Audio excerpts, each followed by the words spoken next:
बिस्मिल्लाहिर्रहमानिर्रहीम। हाज़रीन महफ़िल, आज 93 बर्थडे जनाब जॉन एलिया की मजलिस तरक्की अदब में मनाई जा रही है। इश्काबाद के बैनर तले आज हम सब यहाँ इकट्ठे हुए हैं और उस अज़ीम शायर की सालगिरह मनाना चाहते हैं जिसका असर न सिर्फ़ गुज़श्ता ज़मानों में बल्कि दौरे हाज़र में भी बहुत से शोरा उनका रेप्लिका भी बनते हैं और बहुत से शोरा उस अंग में शेर कहने की कोशिश करते हैं, लेकिन जॉन एलिया तो एक थे, एक हैं और एक ही रहेंगे। उनकी आज सालगिरह के मौके पर पहले भरपूर तालियां होनी चाहिए। मैं सबसे पहले साहिब सदर जनाब हमाद गज़नवी साहब से मुल्तमिस हूँ वो तशरीफ़ लाए और कुर्सी सदारत पर जलवा अफरोज़ हों। जनाब हमाद गज़नवी साहब आज की तकरीब के मेहमान ख़ुसूसी हैं जनाब अदील ज़ैदी साहब। वो रास्ते की दुश्वारियों में हैं, अभी पहुंच जाएंगे तो वो भी अपनी नशस्त पे विराजमान हो जाएंगे। तो प्रोग्राम का आगाज़ करते हैं तलावत कलाम पाक और नात के दो अशार से। जनाब खालिद इजाज़ी। औज़ु बिल्लाहि मिनश शैतानिर रजीम।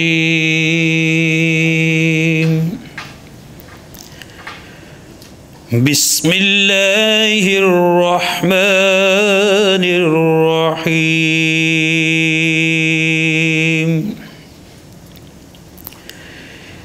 इन्ना नहनु नज़्ज़लना अलैकल क़ुरआन तंज़ीला। फ़स्बिर लिहुक्मि रब्बिका वला तुति' मिनहुम आसिमन औ कफूरा। वज़्कुर इस्म रब्बिका बुक्रतन व असीलन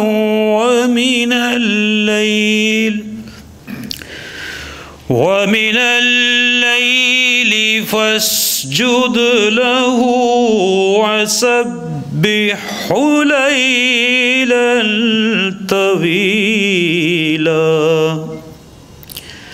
सदक़ल्लाहुल अज़ीम। नात के दो अशार। गर तलब से भी कुछ मासिवा चाहिए,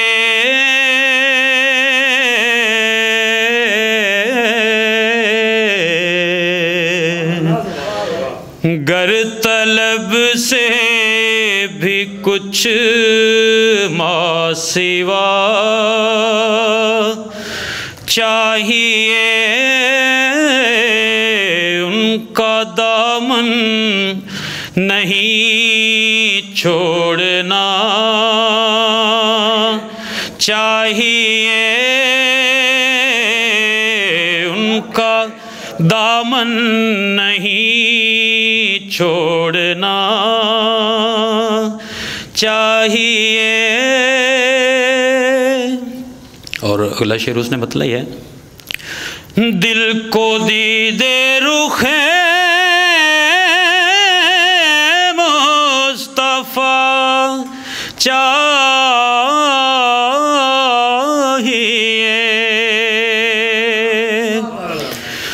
दिल को दीदे रुखे मुस्तफ़ा चाहिए, आईने के लिए आईना चाहिए, आईने के लिए आईना ना चाहिए, नेमतें दोनों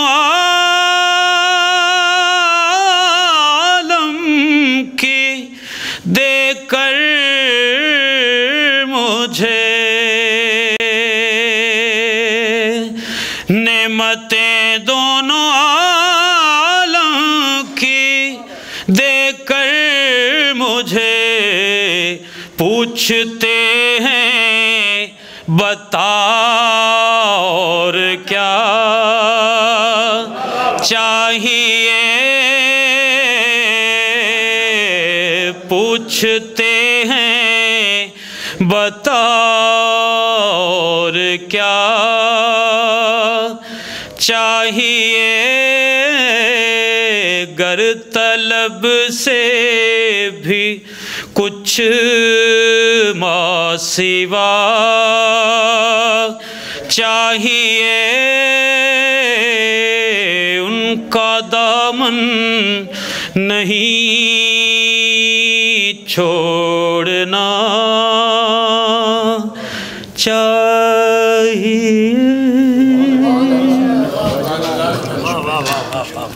जनाब खालिद बगदादी साहब बहुत खूबसूरत नात के अशार पेश कर रहे थे। अहद रफ़ाकत ठीक है लेकिन मुझको ऐसा लगता है तुम तो मेरे पास रहोगी, मैं तन्हा हो जाऊंगा। और कौन इस घर की देखभाल करे, रोज़ एक चीज़ टूट जाती है। और उनकी निगाह नाज का ये मान था कि आप उम्र गुजार दीजिए, उम्र गुजार दी गई। और एक ही हादसा तो है और वो ये कि आज तक बात नहीं कही गई, बात नहीं सुनी गई। बेतहाशा पुरानी और नई नस्ल में मकबूल जनाब जॉन एलिया की आज हम खुशगवार सालगिरह का जश्न मना रहे हैं। वो उनके बारे में ही कहा गया है कि बुल्ले शाह ने फरमाया है कि कब्र गौर पे आ कोई होर, ऐसे लोग कहाँ मरते हैं, ऐसे लोग तो ज़िंदा रहते हैं। और उसका सबूत है कि मौजूद लोगों के लिए शायद इतनी मोहब्बत से लोग इकट्ठे नहीं होते, लेकिन आज तो मुख्तलिफ़ बर्रे आज़मों से, अमेरिका से भी हमारे पीछे लोग बैठे हैं, आए हैं और वतन अज़ीज़ के दानिश्वर, अदीब, शायर और अभी और बहुत सारे लोग तशरीफ़ ला रहे हैं बहुत मुल्कों से। और इसके अलावा ये एक मैं आज बल्कि फ़ेसबुक पे देख रही थी, बहुत से नौजवानों ने उनके अशार लगाए हुए थे, स्टेटस पे लगाए हुए थे। और सुबह उठते ही पहला ये ख्याल था और ऐसी ज़िंदगी अल्लाह ताला हर शायर को दे। ये एक हयात जावेद है। और आज जो प्रोग्राम हम उनकी शान में पेश कर रहे हैं उसके दो हिस्से हैं। पहले हिस्से में 3 किताबों पर तबसरा किया जाएगा और दूसरे हिस्से में जनाब जॉन एलिया के एज़ाज़ में या एक ऐसी अनदेखी सदारत में मुशायरा होगा। अदील ज़ैदी साहब से मुल्तमिस हूँ, शायर, दानिश्वर, आज की तकरीब के मेहमान ख़ुसूसी अपनी सीट पर तशरीफ़ फरमा हूँ। आज की तकरीब का बाकायदा आगाज़ करते हैं। सबसे पहले 3 किताबें हैं, आगही, कर्ज़े जाम और आखिर में जॉन एलिया साहब की क्यों। सबसे पहले आगही के लिए तस्नीम आबदी साहिबा इसकी मुसन्नफ़ा हैं। इजहार ख्याल करेंगे कमर रज़ा शहजाद साहब। जनाब साहिब सदर हमाद साहब, अदील ज़ैदी साहब, मोहतरमा तस्नीम आबदी साहब है। और मैं ख़ुसूसी तौर पर मस्जिद तरक्की अदब का शुक्रगुज़ार हूँ अब्बास ताबिश साहब का कि जब से उन्होंने इस ओहदे पर आए हैं तो इसकी जो एक्टिविटीज़ हैं लिटरेरी सतह पर बहुत ज़्यादा हुई। और आज की तकरीब इस हवाले से बहुत अहम है कि मैं ये समझता हूँ कि मुझे शायद ऐसा महसूस हो रहा है कि पता नहीं मैं शायद पाकिस्तान में मौजूद हूँ या अमेरिका के किसी शहर में, क्योंकि हमारे अमेरिका से आने वाले बहुत से अदीब शायर यहाँ मौजूद हैं। और हमारी खुशकिस्मती कि वो यहाँ तशरीफ़ लाए। मोहतरमा तस्नीम आबदी की कुलियात के हवाले से मुझे गुफ्तगू करनी है। इसमें कोई दो राय नहीं कि मोहतरमा तस्नीम आबदी साहबा ने अपना एक नाम, अपना एक मकाम बनाया अपनी तख्लीकी जहाद से, और मोहतरमा तस्नीम आबदी साहबा ने अपना मकाम जो बनाया है, यकीनन एक अरसा की रियाज़त के बाद वो इस मकाम तक पहुंची हैं। 4 किताबों पर मुश्तमिल है इनकी कुलियात। मैंने क्योंकि इस पर एक तवील मज़मून लिखा जाना चाहिए, मैंने एक सरसरी, क्योंकि एक तो मैं नाकिद नहीं, तो एक जो मुझे परसों कुलियात मिली और मैंने उसका सरसरी जो मुताला किया और महसूस किया, तो एक तासुराती से मेरी गुफ्तगू है, मैं पेश करने की जसारत करूँगा। मोहतरमा तस्नीम आबदी का शेरी सफ़र का आगाज़ भी लगभग उसी वक्त हुआ जिस वक्त मेरी नस्ल के शौरा भी इस मंतके में दाखिल हो रहे थे। ये वक्त इस लिहाज से भी अहम था कि पाकिस्तान ज़ियाउल हक़ के मार्शल्लाह से गुज़र रहा था। तस्नीम आबदी अगरचे पाकिस्तान से मुत्तहिदा अमारात मुंतकिल हो चुकी थीं, लेकिन किसी भी सूरत में वो पाकिस्तान के हालात से बेखबर नहीं थी।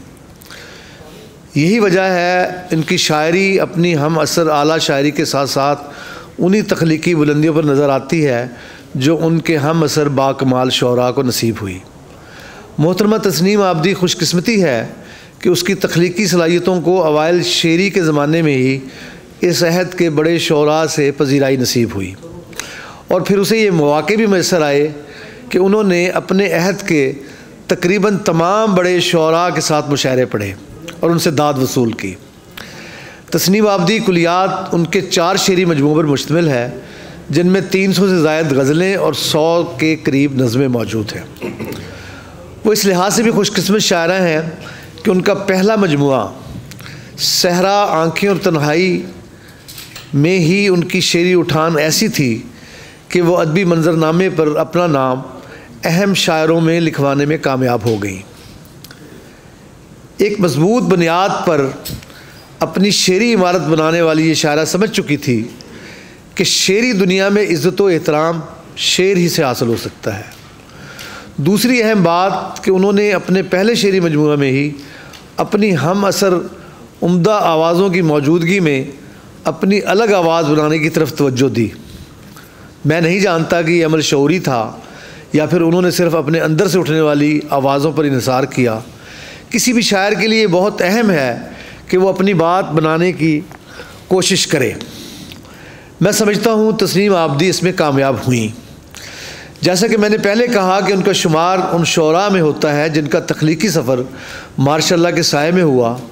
यही वजह है कि वो बुलंद आहंग शायरा भी हैं और शेर में अपने अहद के ज़ालमों से नबरदाज़मा भी। लेकिन कमाल ये है कि इनके शेरी तजर्बे में तख्लीकियत कहीं भी मध्यम नहीं पड़ी। उनका दूसरा शेरी मजमुआ तमाशा गालबन 2006 में शाया हुआ, और अगर मैं इस बात के इतराफ़ न करूँ कि ये मजमुआ उनके शेरी इर्तिका और उनके मज़ीद आगे की तरफ बढ़ने का इशारा कर रहा है तो ये ज़्यादती होगा। इस मजमुए में उनके यहाँ मोहब्बत की कैफियत भी खुलकर सामने आई। मज़ाहमत से मोहब्बत तक का ये सफ़र शानदार भी है और दिलकश भी। तीसरे शेरी मजमुए रिदाए हिजर में इनका शेरी सफ़र अपने पूरे अरूज पर नज़र आता है। इस मजमुए में शामिल गज़लें मज़ाहमत और मोहब्बत के साथ साथ एक हैरत भी अपने अंदर समाये हुए हैं। यहाँ वो एक ऐसी पुख्ताकार और मुकम्मल शायरा के तौर पर अपनी शायरी से कारी और सामे के जहनों को जकड़ लेती हैं। जब किसी शायर का शेरी सफ़र बुलंदियों की तरफ प्रवास करता है तो यकीनन उसमें शायर की रियाजत और शायरी से कमिटमेंट की गवाही दे रहा होता है। उनका चौथा शेरी मजमुआ इर्तकाज़ भी उसी शेरी सफ़र का तसलसल है जो उनके तीनों मजमुओं में दिखाई देता है। तस्नीम आबदी की कुलियात उनके तवील शेरी सफ़र की कहानी है जो उन्होंने इस्तकामत से तय किया और संजीदा अदबी हलकों में अपना नाम बनाया, और ये नाम वो है जो इज़्ज़त व एहतराम से लिया जाता है, वरना फ़ी ज़माना नाम कमाना इतना मुश्किल भी नहीं। दियारे गैर में रहते हुए मरकज़ी धारे की शायरी करना किसी मौज़े से कम नहीं, और मोहतरमा तस्नीम आबदी ने ये मौज़ा कर दिखाया है। वो पाकिस्तान से बाहर उन संजीदा और बावकार शौरा में शामिल हैं जिन पर बिलाशुबा हमारी शायरी फ़ख्र करती है। अब आखिर में मैं चंद शेर पेश करता हूँ कि खुद शनासी का जहर घोलती हूँ, खुद शनासी का जहर घोलती हूँ, बंद बाबे तिलिस्म खोलती हूँ, और गूंगे बहरों के शहर में नाहक मैं फसीहो बलीग बोलती हूँ।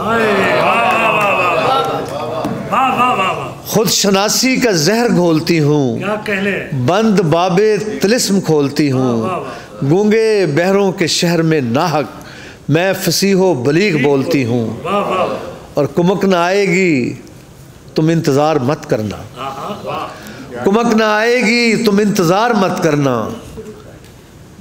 कुमक न आएगी नहीं, ये अहले कूफा है, कुमक न आएगी मत करना, ये अहले कूफा है, कुछ एतबार मत करना, कुमक न आएगी तुम इंतज़ार मत करना, ये अहले कूफा हैं कुछ एतबार मत करना, और मसलहत को मेरी पसपाई न समझा जाए, मसलहत को मेरी पसपाई न समझा जाए, मेरे दुश्मन को मेरा भाई न समझा जाए, मसलहत को मेरी पसपाई न समझा जाए, मेरे दुश्मन को मेरा भाई न समझा जाए, एक ही लम्हा तो होता है फैसले का, एक ही लम्हा तो होता है फैसले का, दस्तक देने और दरवाज़ा खुलने में, एक ही लम्हा तो होता है फैसले का, दस्तक देने और दरवाज़ा खुलने में, दिल के खाने में कोई चीज़ सलामत न रही, दिल के खाने में कोई चीज़ सलामत न रही, उसने तरतीब उलट दी मेरी अलमारी की, दिल के खाने में कोई चीज़ सलामत न रही, उसने तरतीब उलट दी मेरी अलमारी की, मैं थक गई हूँ तकद्दस के बोझ से, लेकिन मैं थक गई हूँ तकद्दस के बोझ से, लेकिन कोई मज़ार पे चादर चढ़ाना चाहता है, मैं थक गई हूँ कोई मज़ार पे चादर चढ़ाना चाहता है, अपने अंदर की फ़ज़ाओं में समाती हुई मैं, पर समेटे किसी परवाज़ को जाती हुई मैं, आईना खाने से हर अक्स मिटाता हुआ वक्त, रेत पर अपने खदोखाल बनाती हुई मैं। तस्नीम आबदी ने रेत पर नहीं बल्कि एक ऐसी मजबूत चट्टान पर अपने खदोखाल बनाए हैं।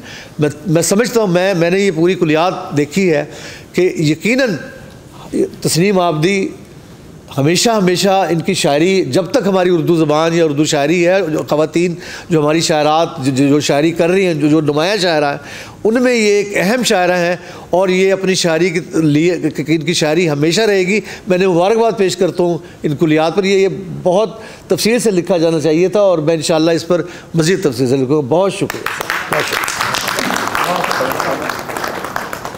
कमर भाई, आपकी इजाज़त से आपके मज़मून में एक शेर का इजाफ़ा कर रहा हूँ। तस्नीम आबदी साहिबा का, तस्नीम आबा का शेर है कि खुदा के नाम पे जिस तरह लोग मर रहे हैं, खुदा के नाम पे जिस तरह लोग मर रहे हैं, दुआ करो कि अकेला खुदा ना रह जाए।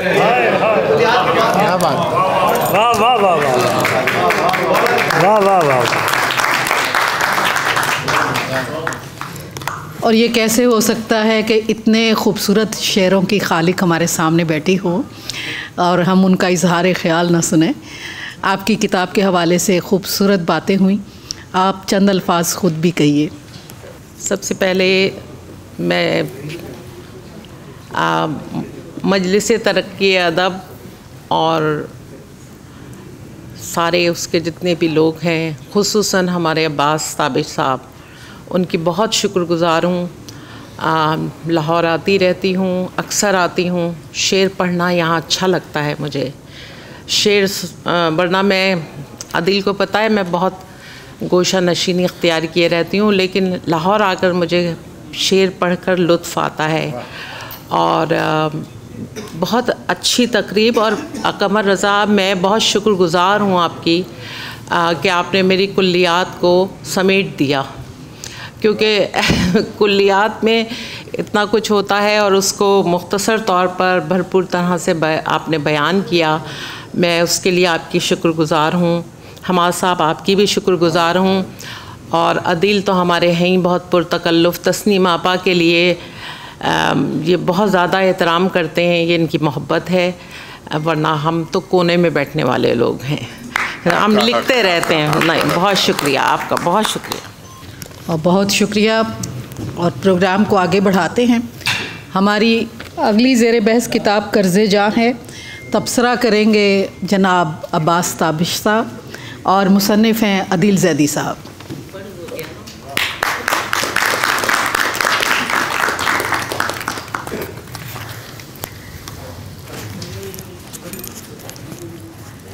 साहिब सदारत अदील ज़ैदी साहब, तस्नीम आबदी साहिबा, आबिद रशीद साहब, रेहाना कमर साहिबा, डॉक्टर फ़रहत शीरी, आमिर बिन अली और हमारे दूसरे अहबाब, मैं पहले भी कह चुका हूँ कि अब सब हमारे लिए मेहमान ख़ुसूसी हैं।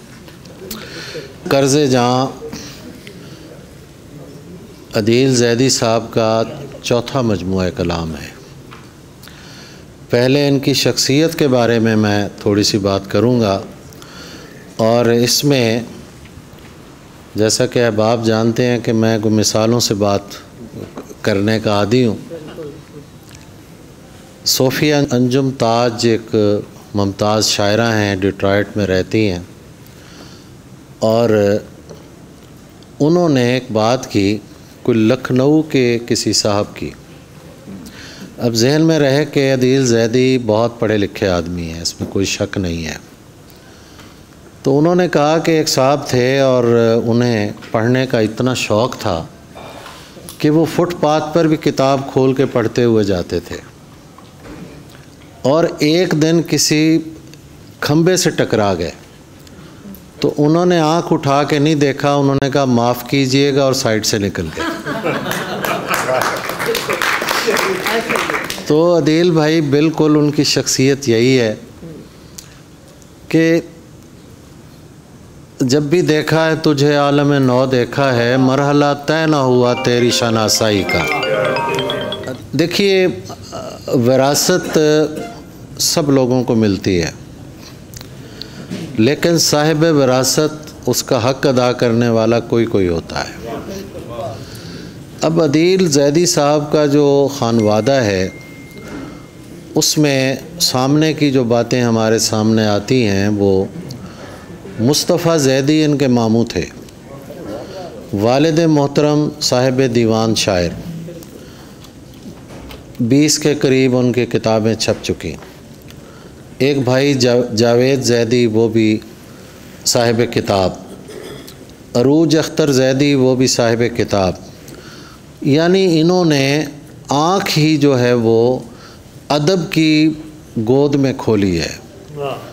तो जब ख़ानदान ऐसा हो और उसकी रिवायात को लेकर चलने वाला शख्स जो है, मैं समझता हूँ इस ज़माने में नापैद हो चुके हैं ऐसे लोग पलट के नहीं देखते। इन्होंने 42 बरस गुजारे हैं अमेरिका में और वहाँ रह के भी अपने विरसे की हिफाजत की है इन्होंने। मैं अगर वो गिनवाना शुरू कर दूं, और मैं चाहूँगा कि चंद बातों का ज़िक्र मैं आपके सामने करूं। जोशमली आबादी एक ज़माने से हमारी नज़रों से ओझल थे, बड़े शायर, उनका कलाम हमें अवेलेबल नहीं हो रहा। इन्होंने बड़ी मेहनत से उनके कुल्लियात मुरतब करवाए डॉक्टर हिलाल नकवी साहब से, और वो 4 जिल्दों में वो छप कर आ गए और हमारे सामने हैं। यूँ समझें कि जोश साहब का एक नया ज़माना जो है उससे शुरू हुआ। सिर्फ बात यहीं तक नहीं, इकबाल हैदर साहब और अदील ज़ैदी साहब, इन्होंने कराची में एक ऐवान जोश तामीर किया और अभी उन्होंने वो हैंड ओवर किया है आर्ट्स काउंसिल कराची के। उसमें प्रोग्राम होंगे, फ़ातिमा हसन वहाँ इंचार्ज मुकर्रर हुई हैं। तो ये एक काम ये भी है। एक जोश साहब पर कोई 1.5 घंटे की एक डॉक्यूमेंट्री बनवाई इन्होंने, और वो डॉक्यूमेंट्री ओस्लो का जो फिल्म फेस्टिवल है उसमें शॉर्ट लिस्ट हुई। असगर नदीम सैयद साहब तशरीफ़ ला चुके हैं, आ जाइए ज़रूर।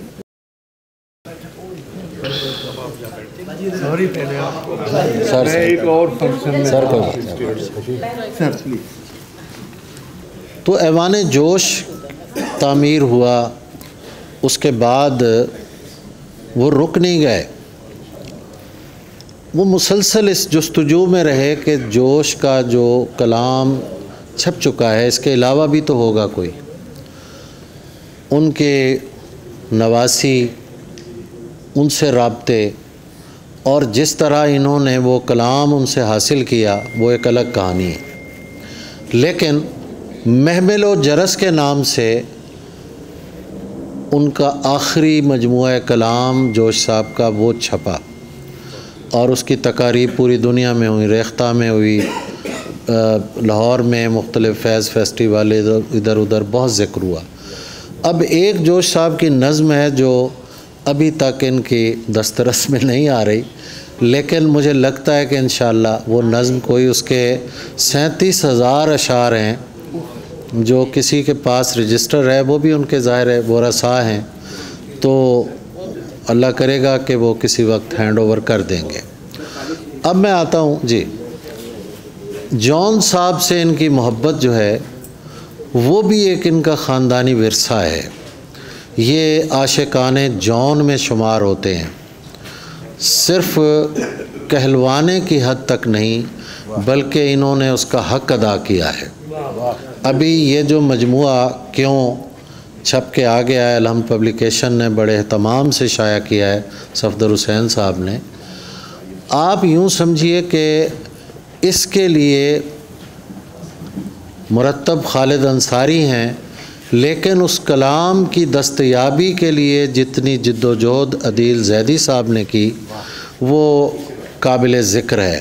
मैं चाहूँगा कि इनके लिए क्लैप होनी चाहिए कि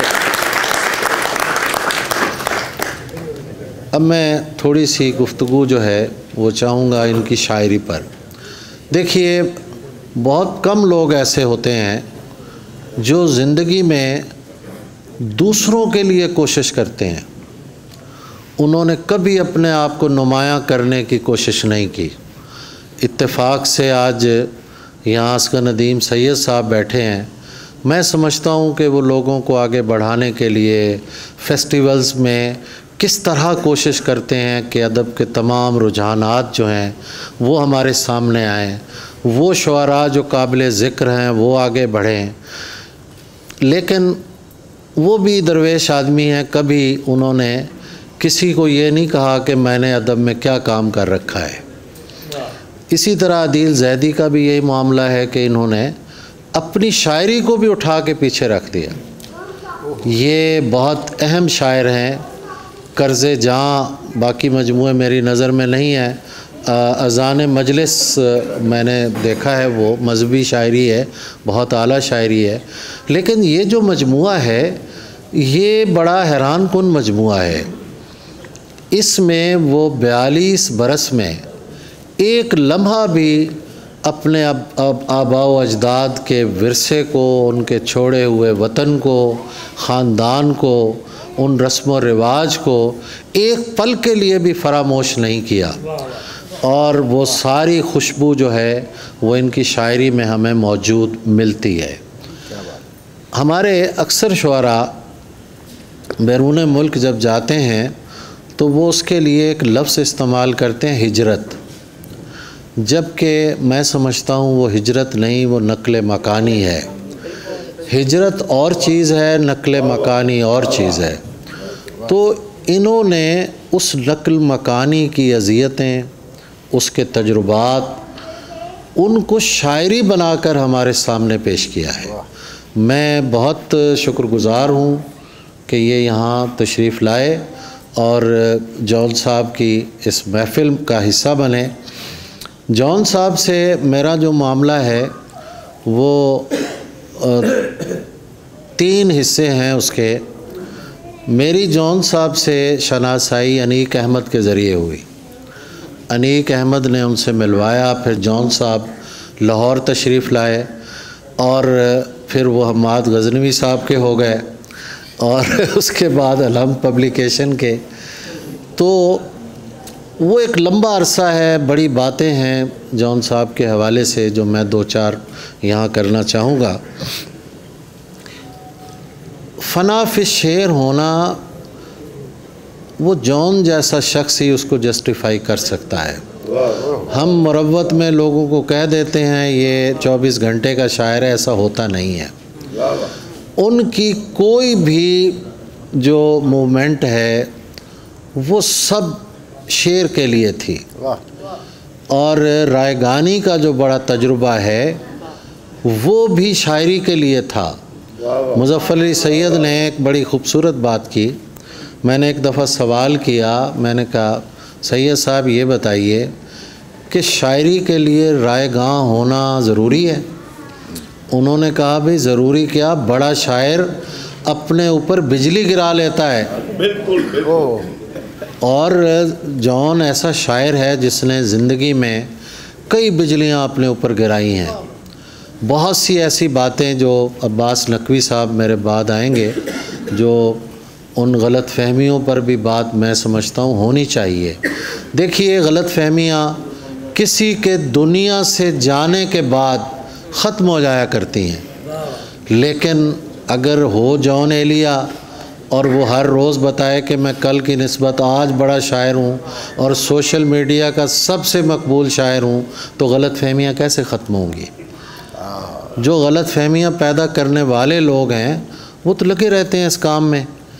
जॉन का हर आने वाला दिन, 20 बरस हो गए हैं उनको इस दुनिया से गए हुए, और 20 बरस में हमने देखा कि यूथ ने जिस तरह जॉन एलिया को आइडियलाइज़ किया, यहाँ तक कि हुलिया बनाया, यहाँ तक कि नाम रखे, वल्दियत रखी जॉन एलिया, क्या कुछ नहीं किया गया। ये है जॉन एलिया भाई। तो बड़ा शायर वो होता है जिसका इत्तिबा किया जाता है, जिसकी पैरवी की जाती है। ये अलग बात कि वो होती नहीं है। बड़े शायर की पैरवी करने वाले हमेशा बस रह जाते हैं। इकबाल को देख लें, उसके ज़माने में कोई तकरीबन 100 के करीब किताबें मैंने देखी कि जो इकबाल के रंग में थी, आज उनका कोई नाम नहीं है। तो जॉन हर दौर के बड़े शायर थे, हैं और इंशाअल्लाह रहेंगे। बस मेरी बातें तो ख़त्म नहीं होंगी, लेकिन मैं चाहता हूं कि बस इसी पे ख़त्म करूं। हमारे जो सीनियर्स हैं उनसे हम बात करें, तो जी तालियां बजा दीजिए। खालिद शरीफ साहब को भी खुशामदीद कहते हैं, असगर नदीम सैयद साहब को खुशामदीद कहते हैं।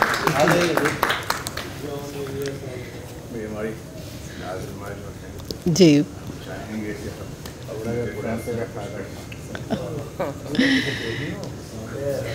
अम्मार अज़ीज़ बहुत ख़ूबसूरत अंग्रेज़ी में कलाम कहते हैं और उन्होंने जॉन एलिया की कुछ चीज़ों का अंग्रेज़ी में तर्जुमा किया है।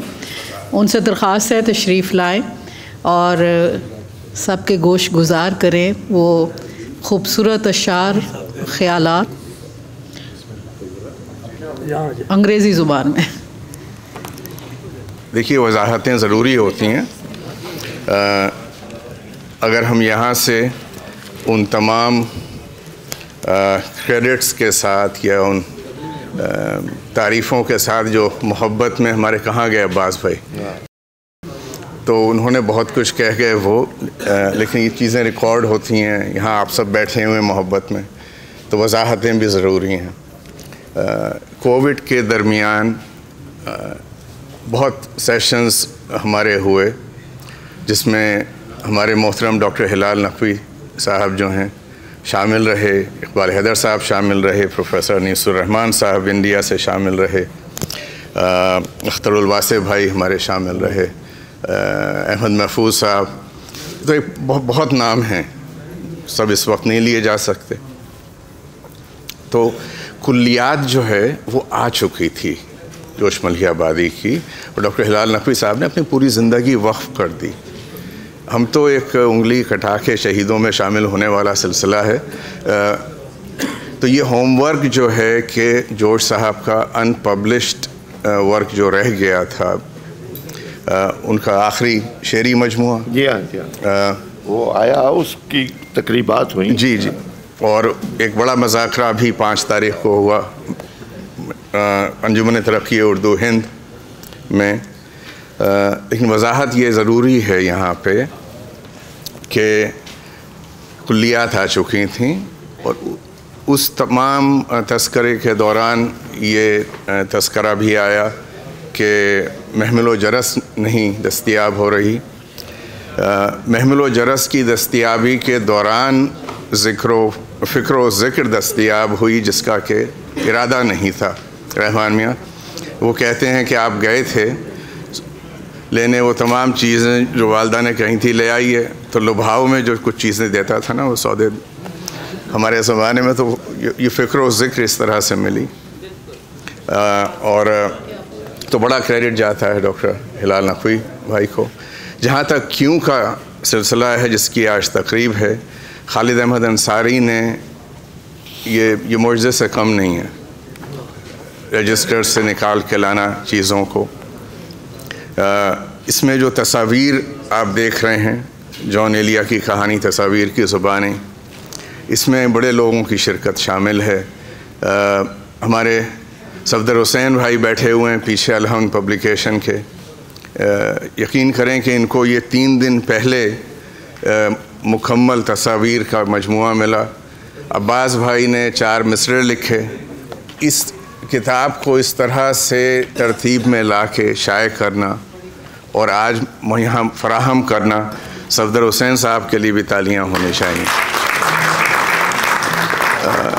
और यही काम आगही तस्नीआफ़ा की जो कुल्लियात हैं ये भी आज के दिन यहाँ मुहैया करना सफदर भाई हैं। इसी के साथ मज़ामीन हैं, देखिए कुछ मज़ामीन लिखे गए जो कि बहुत देर से हम लोगों को मिले, तो ये अलग से एक है क्यों आम किया सुखन को मज़ामीन। इसमें बहुत से लोगों के अहम मज़ामीन हैं जिसमें इफ्तिखार आरिफ साहब शामिल हैं, इसमें प्रोफेसर अनीसुर रहमान हैं, इसमें उनकी चहीती भतीजी रुखसार अमरोही शामिल हैं जिन्होंने शायद ज़िंदगी का पहला मज़मून अपने चचा जॉन पर लिखा, जो किताब में बावजूद शामिल नहीं हो सका लेकिन इस ज़मीमे में शामिल है, ज़रूर पढ़िएगा। बस इतना ही कहना था। कर्ज़े जहाँ पे एक कर्ज़ जो आज उतारना है वो बहुत अहम है। कभी ज़िंदगी में मुलाकात नहीं हुई थी, हमारे भाई हमारे साथ बैठे हुए हैं, इन्होंने सिर्फ किताब देखी थी, कभी फ़ोन पे भी हमारी बात नहीं हुई। ये हमारी किताब पे गायबाना एक तकरीब में तकरीबन 12 मिनट बोले और हमें ऐसा लगा कि पूरी ज़िंदगी हमारी इनके सामने थी।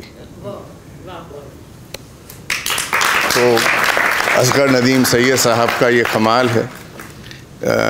हमने अब्बास भाई से कहा कि उसको बिल्कुल अलग करके दीजिए उस सेक्शन को, और वो अलग अपलोड हुआ और वो दुनिया में जहाँ जहाँ देखा गया लोगों ने कहा कब से जानते हैं आपको ये। तो असगर भाई बहुत शुक्रिया।